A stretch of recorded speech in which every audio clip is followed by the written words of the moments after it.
لو حضرتك حابب تودع مبلغ من المال في البنك، فيا ترى هتقول deposit ولا save؟ ولو عايز تسحب فلوس من البنك، فيا ترى هتقول withdraw ولا take money؟ يا ترى عارف الفرق بينهم؟ لو مش عارف الفرق فالفيديو ده علشانك. من فترة كنت حابب اودع مبلغ من المال في احد البنوك، فرحت البنك وقفت في الصف لغاية ما جه دوري، فالموظف قال لي Good morning, how can I help you sir؟ يعني صباح الخير، أساعدك إزاي؟ للأسف البنك اللي أنا روحته كان أحد البنوك الأجنبية الموجودة هنا في مصر. أنا ارتبكت في الأول، بس رديت على الموظف وقلت له Good morning. Good morning, I'd like to open a savings account. يعني صباح الخير، عايز أفتح حساب توفير.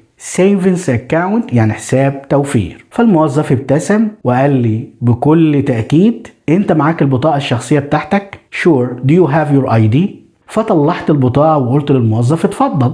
Here you are. بعد كده الموظف قال لي انت حابب تودع مبلغ كام؟ How much would you like to deposit today؟ فأنا رديت على الموظف وقلت له 500 جنيه. I'd like to deposit 500 pounds. فالموظف اداني استمارة وقال لي من فضلك املاها. Please fill out this form. بعد ما مليت الاستمارة واديتها للموظف قلت له هل من فضلك اخد كشف حساب؟ Can I get a bank statement؟ فالموظف قال لي طبعا هيكون جاهز في خلال 5 دقايق. Sure, it will be ready in 5 minutes. فاكر الاربع كلمات اللي انا قلتهم لك في اول الحلقه؟ يعني ايه ديبوزيت؟ يعني يودع مبلغ من المال في البنك، لكن احنا ما بنقولش سيف. سيف يعني بيوفر فلوس بشكل عام. لو انا عايز اسحب فلوس من البنك بقول ويزدرو، ما بقولش تيك ماني. تيك ماني ما بتتقالش في الموقف ده. طيب حساب جاري يعني ايه؟ حساب جاري يعني current account.